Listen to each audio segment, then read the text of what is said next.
امام حسین رضی اللہ تعالیٰ عنہ کی بیوی پر حملہ کرنے والا بدبخت۔ جب یزیدی فوج شراب و مستی میں امام حسین رضی اللہ تعالیٰ عنہ کے سر مبارک کو لے کر کوفہ جا رہے تھے تو راستے میں ایک جگہ پڑاؤ ڈالا گیا۔ اندھیرے کا فائدہ اٹھا کر انان نامی سپاہی امام حسین رضی اللہ تعالیٰ عنہ کی بیوی حضرت رباب رضی اللہ تعالیٰ عنہ کی طرف بدمستی میں بڑھا۔ جیسے ہی اس نے بسم اللہ الرحمن الرحیم۔ ناظرین اکرام، تاریخ اسلام میں بعض ایسی عظیم شخصیات گزری ہیں جن کے نام آتے ہی دل عقیدت اور احترام سے بھر جاتا ہے، اور انہی عظیم ہستیوں میں ایک نام حضرت امام حسین رضی اللہ تعالیٰ عنہ کا ہے، جو رسول اللہ صلی اللہ علیہ وسلم کے نواسے حضرت علی المرتضیٰ رضی اللہ تعالیٰ عنہ اور حضرت فاطمہ الزہرا رضی اللہ تعالیٰ عنہ کے فرزند تھے، جنہیں نبی کریم صلی اللہ علیہ وسلم بے حد محبت فرمایا کرتے تھے، اور جن کے بارے میں ارشاد فرمایا کہ حسین مجھ سے ہے اور میں حسین سے ہوں۔ امام حسین رضی اللہ تعالیٰ عنہ کی حیات مبارکہ صبر، شجاعت، حق گوئی اور استقامت کا روشن نمونہ تھی، اور آپ کی اہلیہ حضرت رباب رضی اللہ تعالیٰ عنہ بھی اپنے زمانے کی نہایت باوقار، صابرہ اور نیک خاتون تھیں۔ حضرت رباب رضی اللہ تعالیٰ عنہ کا شمار ان عظیم خواتین میں ہوتا ہے جنہوں نے اسلام کی تاریخ کے سب سے کٹھن اور دردناک حالات کو اپنی آنکھوں سے دیکھا۔ وہ امام حسین رضی اللہ تعالیٰ عنہ کی زوجہ محترمہ اور حضرت سکینہ رضی اللہ تعالیٰ عنہ اور حضرت عبداللہ المعروف حضرت علی اصغر رضی اللہ تعالیٰ عنہ کی والدہ تھیں۔ ان کی زندگی کا ہر باب وفاداری، محبت اور قربانی سے عبارت نظر آتا ہے۔ وقت گزرتا رہا اور اسلامی دنیا کے حالات بدلتے رہے، یہاں تک کہ حضرت معاویہ رضی اللہ تعالیٰ عنہ کے وصال کے بعد یزید کی بیعت کا مسئلہ سامنے آیا۔ اس وقت امام حسین رضی اللہ تعالیٰ عنہ نے حالات کا بغور جائزہ لیا اور ایسے معاملات میں جلد بازی کے بجائے حق اور اصولوں کو مقدم رکھا۔ دوسری طرف کوفہ سے مسلسل خطوط آنے لگے جن میں اہل کوفہ امام حسین رضی اللہ تعالیٰ عنہ کو اپنی طرف آنے کی دعوت دے رہے تھے۔ ان خطوط میں وفاداری کے وعدے اور حمایت کی یقین دہانیاں کرائی جا رہی تھی۔ امام حسین رضی اللہ تعالیٰ عنہ نے صورتحال کا جائزہ لینے کے لیے اپنے چچا زاد بھائی حضرت مسلم بن عقیل رضی اللہ تعالیٰ عنہ کو کوفہ روانہ فرمایا۔ ابتدا میں حالات مواقف دکھائی دے رہے تھے، لیکن کچھ ہی عرصے بعد حالات یکسر تبدیل ہو گئے۔ سیاسی دباؤ اور خوف کے فضا نے لوگوں کے دل بدل دیے، اور وہی لوگ جو خطوط لکھ رہے تھے پیچھے ہٹنے لگے۔ ادھر امام حسین رضی اللہ تعالیٰ عنہ اپنے اہل خانہ کے ساتھ سفر پر روانہ ہو چکے تھے۔ اس قافلے میں خواتین، بچے اور خاندان کے متعدد افراد شامل تھے۔ حضرت رباب رضی اللہ تعالیٰ عنہ بھی اسی قافلے کا حصہ تھیں۔ وہ اپنے شوہر اور بچوں کے ساتھ اس سفر میں شریک رہیں۔ راستے میں مختلف مقامات آئے، مختلف لوگوں سے ملاقاتیں ہوئیں، بعض نے خیر خواہی کے مشورے دیے، بعض نے خطرات سے آگاہ کیا، لیکن امام حسین رضی اللہ تعالیٰ عنہ کا مقصد اقتدار حاصل کرنا نہیں بلکہ حق اور اصولوں کی حفاظت تھا۔ سفر جاری رہا اور پھر وہ لمحہ قریب آنے لگا جس نے تاریخ کا رخ بدل دینا تھا۔ قافلہ کربلا کے میدان میں پہنچا۔ محرم الحرام کا مہینہ تھا۔ سامنے ایک ایسا امتحان کھڑا تھا جس کی مثال تاریخ میں کم ہی ملتی ہے۔ وقت گزرتا گیا اور حالات مزید سخت ہوتے گئے۔ پانی کی فراہمی محدود کر دی گئی۔ خیموں میں بچے پیاس سے تڑپنے لگے۔ خواتین کے چہروں پر پریشانی کے آثار نمایاں ہونے لگے۔ حضرت رباب رضی اللہ تعالیٰ عنہ اپنے ننھے بیٹے حضرت علی اصغر رضی اللہ تعالیٰ عنہ کو سینے سے لگائے ان کی پیاس اور بے قراری دیکھتی تھیں۔ ایک ماں کے لیے اس سے بڑی آزمائش اور کیا ہو سکتی ہے کہ اس کا معصوم بچہ پانی کے ایک قطرے کے لیے ترس رہا ہو۔ دوسری طرف حضرت سکینہ رضی اللہ تعالیٰ عنہ سمیت دیگر بچے بھی شدت پیاس کا شکار تھے، مگر ان تمام تکلیفوں کے باوجود اہل بیت کے چہروں پر صبر اور اللہ تعالیٰ پر بھروسے کی کیفیت نمایاں تھی۔ محرم کی 7، 8 اور 9 تاریخ گزرتی گئیں اور حالات مسلسل سنگین ہوتے چلے گئے۔ پھر 10 محرم کا سورج طلوع ہوا، وہ دن جسے دنیا آج یوم عاشورہ کے نام سے جانتی ہے۔ امام حسین رضی اللہ تعالیٰ عنہ کے رفقا ایک ایک کر کے میدان میں اترنے لگے، قربانیاں پیش ہونے لگی۔ اہل بیت کے نوجوان نے بھی حق کی خاطر جانوں کا نذرانہ پیش کیا۔ خیموں میں موجود خواتین ہر شہادت کی خبر سنتی اور صبر کا دامن تھامے رکھتی۔ حضرت رباب رضی اللہ تعالیٰ عنہ بھی ان تمام مناظر کو دیکھ رہی تھی۔ ان کے دل پر کیا گزرتی ہوگی اس کا اندازہ کرنا بھی مشکل ہے۔ پھر وہ لمحہ آیا جب حضرت علی اصغر رضی اللہ تعالیٰ عنہ کو لے کر امام حسین رضی اللہ تعالیٰ عنہ میدان کی طرف تشریف لے گئے۔ مختلف روایات میں آتا ہے کہ آپ نے معصوم بچے کے لیے پانی کی درخواست کی، لیکن ظلم اس حد تک پہنچ چکا تھا کہ معصومیت بھی رحم پیدا نہ کر سکی۔ اور ننھے علی اصغر رضی اللہ تعالیٰ عنہ شہید کر دیے گئے۔ ایک ماں کے لیے یہ صدمہ ناقابل تصور تھا۔ حضرت رباب رضی اللہ تعالیٰ عنہ نے اپنے لخت جگر کی جدائی کا غم برداشت کیا، لیکن اللہ کی رضا پر راضی رہیں۔ وقت آگے بڑھتا گیا اور امام حسین رضی اللہ تعالیٰ عنہ کے ساتھی کم ہوتے گئے، یہاں تک کہ وہ گھڑی بھی قریب آ گئی جب نواسہ رسول صلی اللہ علیہ وسلم خود میدان میں تنہا رہ گئے۔ اہل بیت کے خیموں میں بے چینی بڑھنے لگی، ہر دل دعا گو تھا، ہر آنکھ اشکبار تھی۔ حضرت رباب رضی اللہ تعالیٰ عنہ اپنے شوہر اور اپنے خاندان کے مستقبل کے بارے میں سوچ رہی تھی، لیکن تقدیر ایک عظیم امتحان کی طرف بڑھ رہی تھی، اور ابھی وہ دردناک لمحات باقی تھی جنہوں نے تاریخ اسلام کے سب سے المناک باب کو مکمل کرنا تھا۔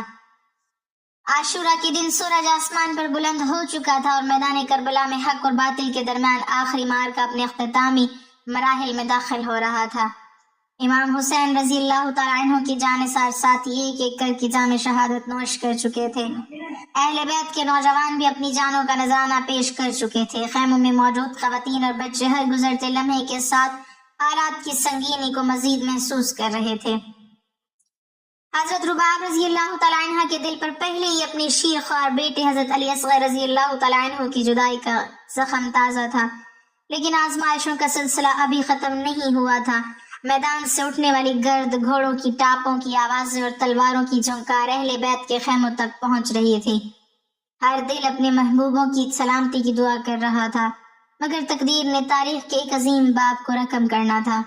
پھر وہ لمحہ آیا جب امام حسین رضی اللہ تعالیٰ عنہ خود میدان میں تنہا رہ گئے۔ آپ نے بے مثال شجاعت، صبر اور استقامت کا مظاہرہ کیا، دشمن کی کثیر تعداد کے باوجود حق کا پرچم بلند رکھا۔ لیکن بالآخر وہ وقت آ پہنچا جب نواسہ رسول صلی اللہ علیہ وسلم شہادت کے عظیم مرتبے پر فائز ہوئے۔ خیموں تک جب یہ خبر پہنچی تو ایک کوہرام برپا ہو گیا، خواتین اور بچوں پر غم کا پہاڑ ٹوٹ پڑا۔ حضرت رباب رضی اللہ تعالیٰ عنہ کے لیے یہ لمحہ ناقابل بیان تھا۔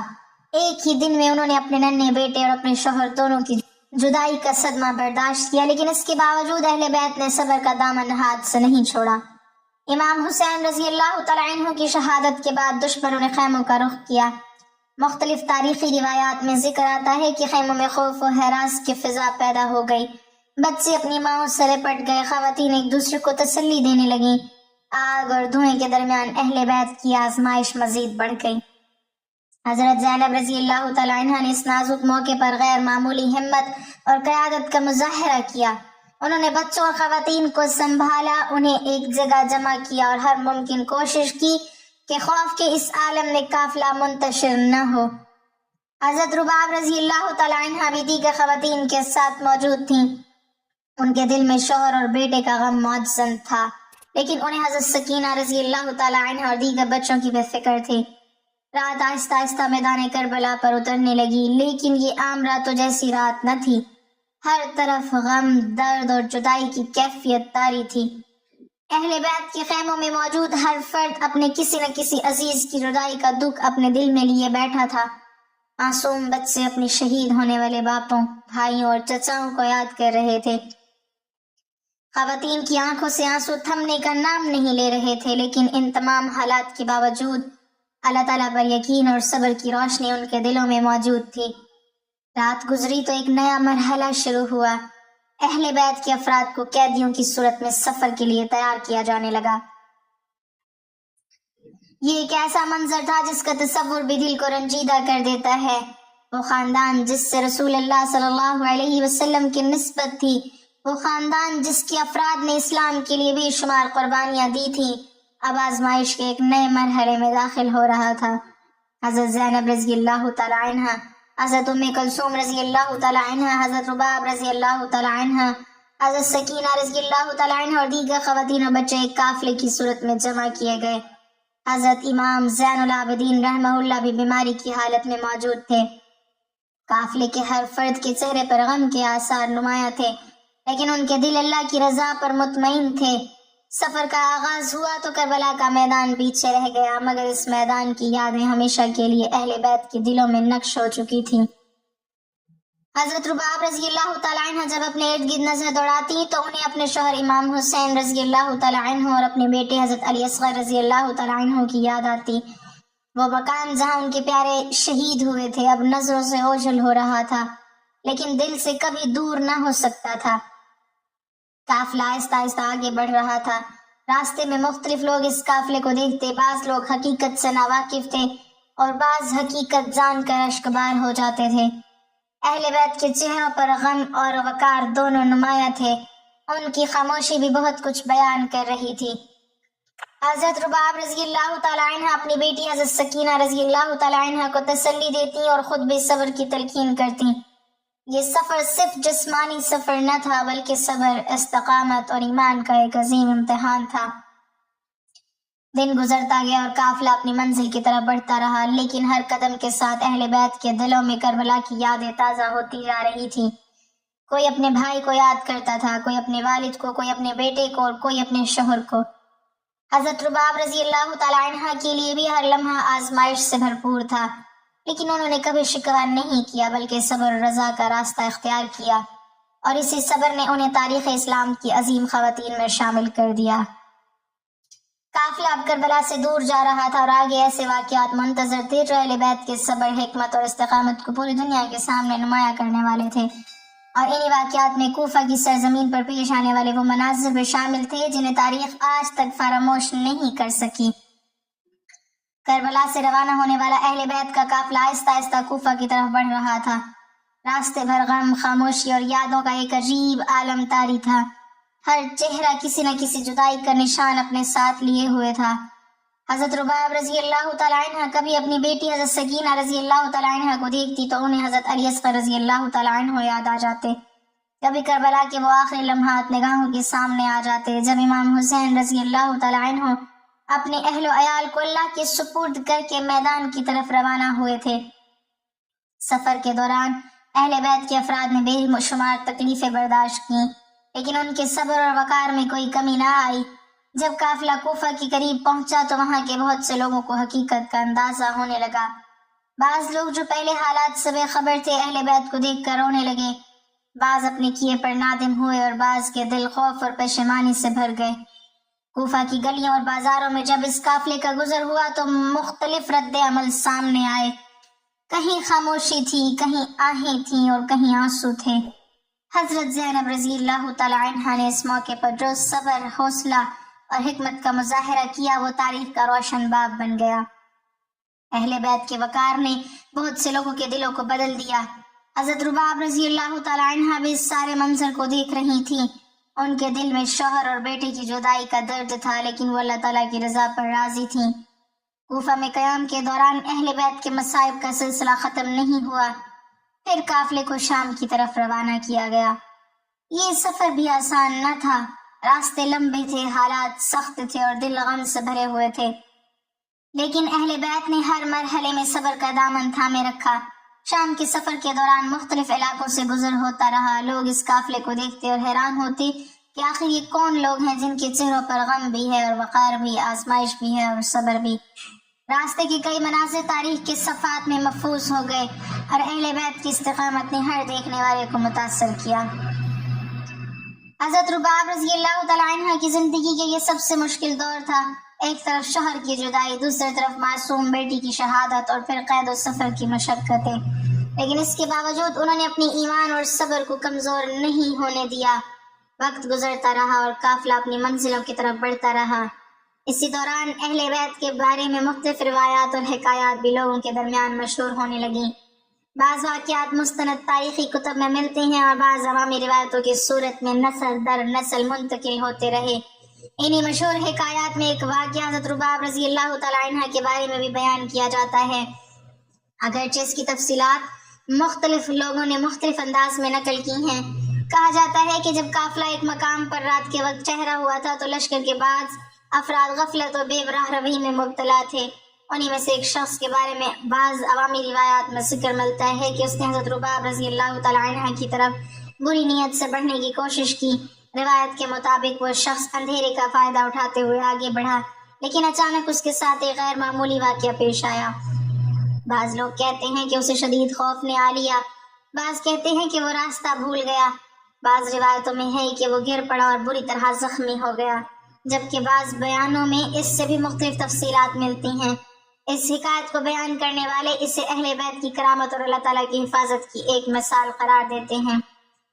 وقت کے ساتھ ساتھ یہ قصہ مختلف علاقوں میں مختلف انداز سے مشہور ہوتا چلا گیا۔ بعض خطبہ نے اسے اپنے انداز میں بیان کیا، بعض کتابوں میں اس کے مختلف الفاظ نقل ہوئے، اور سوشل میڈیا کے دور میں یہ واقعہ مزید پھیل گیا، یہاں تک کہ بہت سے لوگ اسے مکمل تاریخی حقیقت سمجھنے لگے۔ حالانکہ اس واقعے کی مختلف شکلیں پائی جاتی ہیں، کسی روایت میں ایک بات ہے تو دوسرے میں دوسری، اور یہی وجہ ہے کہ اس کے بارے میں سوالات بھی پیدا ہوتے رہے ہیں۔ بہرحال عوامی سطح پر یہ واقعہ آج بھی کثرت سے بیان کیا جاتا ہے، اور بہت سے لوگ اسے حضرت رباب رضی اللہ تعالیٰ عنہ کے صبر اور اللہ تعالیٰ کی خصوصی حفاظت کے تناظر میں سناتے ہیں۔ ادھر اہل بیت کا سفر جاری رہا اور ان کی آزمائشوں کا سلسلہ بھی جاری رہا۔ حضرت رباب رضی اللہ تعالیٰ عنہ ہر نئے دن کے ساتھ اپنے غم کو اپنے دل میں لیے آگے بڑھ رہی تھی، لیکن ان کے چہرے پر شکوہ نہیں تھا، ان کی زبان پر شکایت نہیں تھی، ان کے دل میں صرف اللہ تعالیٰ کی رضا تھی۔ شام کے سفر کے دوران پیش آنے والے حالات، لوگوں کے رد عمل اور اہل بیت کی عظمت کے مختلف پہلو تاریخ کا حصہ بنتے ہیں۔ اور پھر وہ وقت بھی قریب آنے لگا جب ان تمام واقعات کے بعد حضرت رباب رضی اللہ تعالیٰ عنہ کی زندگی ایک نئے مرحلے میں داخل ہونے والی تھی، ایک ایسا مرحلہ جس میں شوہر کی یاد، وفاداری، صبر اور زندگی کے آخری ایام کی داستان شامل تھی۔ اور اسی کے ساتھ اس مشہور روایت کی حقیقت اور تاریخی حیثیت کا سوال بھی سامنے آتا ہے، جسے بہت سے لوگ بلا تحقیق بیان کرتے ہیں، اور جس کے بارے میں ضروری ہے کہ حقیقت کو حقیقت اور روایت کو روایت ہی کے طور پر سمجھا جائے۔ اہل بیت کی مصائب اور آزمائشوں کا یہ سلسلہ تاریخ کے دردناک ترین ابواب میں شمار ہوتا ہے، اور انہی واقعات کے درمیان وہ مشہور حکایت بھی بیان کی جاتی ہے جس کا ذکر آج کل سوشل میڈیا، مختلف ویڈیوز اور بعض عوامی بیانات میں کثرت سے سننے کو ملتا ہے۔ اس روایت کے مطابق جب اہل بیت کا قافلہ سفر کے دوران ایک مقام پر رات کے وقت ٹھہرا ہوا تھا تو لشکر کے بعض افراد غفلت، غرور اور بدمستی میں مبتلا تھے۔ انہی میں سے ایک شخص جسے بعض لوگ انان کے نام سے یاد کرتے ہیں، حضرت رباب رضی اللہ تعالیٰ عنہ کی طرف بری نیت سے بڑھا۔ روایت بیان کرنے والے کہتے ہیں کہ وہ اندھیرے کا فائدہ اٹھاتے ہوئے آگے بڑھ رہا تھا اور اس کے دل میں ناپاک ارادہ تھا، لیکن جیسے ہی وہ اپنے مقصد کے قریب پہنچا تو اچانک اس کے ساتھ ایک غیر معمولی واقعہ پیش آیا۔ بعض لوگ کہتے ہیں کہ اس کی بینائی جاتی رہی، بعض کہتے ہیں کہ وہ خوف سے چیخ اٹھا، بعض روایات میں آتا ہے کہ وہ زمین پر گر پڑا، جبکہ بعض بیانوں میں یہ بھی ذکر کیا جاتا ہے کہ وہ ہلاک ہو گیا۔ اس واقعے کی تفصیلات مختلف کتابوں، مجالس اور بیانات میں مختلف انداز سے بیان کی جاتی ہیں، اور یہی وجہ ہے کہ اس حکایت کی ایک متفقہ شکل موجود نہیں۔ ناظرین کرام، یہاں ایک نہایت اہم بات واضح کرنا ضروری ہے، وہ یہ ہے کہ اس واقعے کی تفصیلات مختلف انداز سے نقل کی جاتی ہیں، جبکہ معتبر تاریخی کتب میں اس کی مضبوط اور قابل اعتماد سند معروف نہیں۔ اس لیے بہت سے محققین اس روایت کو ثابت شدہ تاریخی حقیقت کے طور پر قبول نہیں کرتے، لہٰذا اسے بیان کرتے وقت احتیاط ضروری ہے، اور اسے قطعی تاریخی سمجھنے کے بجائے ایک مشہور عوامی روایت کے طور پر ہی دیکھا جانا چاہیے، کیونکہ اسلام ہمیں تحقیق اور دیانتداری کا درس دیتا ہے، اور جو بات یقینی طور پر ثابت نہ ہو اسے یقینی حقیقی طور پر پیش کرنا مناسب نہیں۔ البتہ یہ بات اپنی جگہ حقیقت ہے کہ اہل بیت کی عصمت، ان کا مقام، ان کا صبر اور ان کی قربانیاں کسی ایسے روایت کی محتاج نہیں، ان کی شان و عظمت تو مستند تاریخ کے روشن صفحات میں ہمیشہ کے لیے محفوظ ہے۔ وقت گزرتا رہا اور آزمائشوں کے یہ دن بھی اپنے اختتام کی طرف بڑھنے لگے۔ بعد ازاں حضرت رباب رضی اللہ تعالیٰ عنہ مدینہ منورہ واپس تشریف لے آئیں، لیکن ان کی زندگی پہلے جیسی نہ رہی۔ کربلا کی یادیں، امام حسین رضی اللہ تعالیٰ عنہ کی جدائی اور حضرت علی اصغر رضی اللہ تعالیٰ عنہ کی شہادت کا غم ان کے دل میں ہمیشہ تازہ رہا۔ تاریخ میں مذکور ہے کہ بعض معزز افراد نے ان سے نکاح کی خواہش ظاہر کی، لیکن حضرت رباب رضی اللہ تعالیٰ عنہ نے اس سے انکار کر دیا۔ وہ امام حسین رضی اللہ تعالیٰ عنہ سے ایسی وفاداری رکھتی تھیں کہ ان کے بعد کسی اور کو اپنے لیے قبول نہ کیا۔ ان کی زندگی کا بڑا حصہ اپنے شوہر کی یاد اور ان کی محبت میں گزرا۔ وہ اکثر امام حسین رضی اللہ تعالیٰ عنہ کا ذکر کرتی، ان کی قربانیوں کو یاد کرتی اور ان کے فراق میں غمگین رہتی۔ ایک طرف ماں کے دل میں حضرت علی اصغر رضی اللہ تعالیٰ عنہ کی یاد تھی، اور دوسری طرف ایک وفادار بیوی کے دل میں اپنے شوہر کی جدائی کا درد، لیکن ان تمام غموں کے باوجود انہوں نے صبر کا دامن ہاتھ سے نہ چھوڑا۔ یہی وجہ ہے کہ آج بھی ان کا نام وفاداری، صبر اور استقامت کی علامت کے طور پر لیا جاتا ہے۔ تاریخ کے صفحات گواہ ہیں کہ کربلا صرف ایک جنگ کا نام نہیں بلکہ قربانی، وفاداری، حق پر ثابت قدمی اور اللہ تعالیٰ کی رضا کے لیے ہر چیز قربان کر دینے کا درس ہے۔ حضرت امام حسین رضی اللہ تعالیٰ عنہ نے ہمیں سکھایا کہ حق کے راستے میں مشکلات آئیں تو ڈٹ جانا چاہیے، اور حضرت رباب نے ہمیں بتایا کہ مصیبت کتنی ہی بڑی کیوں نہ ہو، صبر اور وفاداری انسان کو عظمت عطا کر دیتے ہیں۔ ناظرین کرام، آج جب ہم ان عظیم ہستیوں کو یاد کرتے ہیں تو ہمیں صرف واقعات سننے پر اکتفا نہیں کرنا چاہیے، بلکہ ان کے کردار سے سبق بھی حاصل کرنا چاہیے۔ ہمیں اپنی زندگیوں میں صبر، اخلاق، وفاداری، دیانت اور اللہ تعالیٰ پر بھروسے کو جگہ دینی چاہیے، کیونکہ یہی وہ اوصاف ہیں جنہوں نے اہل بیت کو رہتی دنیا تک عزت اور محبت عطا کی۔ اللہ تعالیٰ ہمیں اہل بیت اطہار سے محبت رکھنے، ان کی سیرت سے سبق حاصل کرنے اور ان کے نقش قدم پر چلنے کی توفیق عطا فرمائے۔ اللہ تعالیٰ حضرت امام حسین رضی اللہ تعالیٰ عنہ، حضرت رباب رضی اللہ تعالیٰ عنہ اور تمام اہل بیت اطہار پر اپنی بے شمار رحمت نازل فرمائے اور ہمیں حق کو پہچاننے، اس پر عمل کرنے اور باطل سے بچنے کی توفیق عطا فرمائے، آمین یا رب العالمین۔ ناظرین، کمنٹ باکس میں اللہ تعالیٰ کے 99 ناموں میں سے ایک نام ضرور ٹائپ کریں۔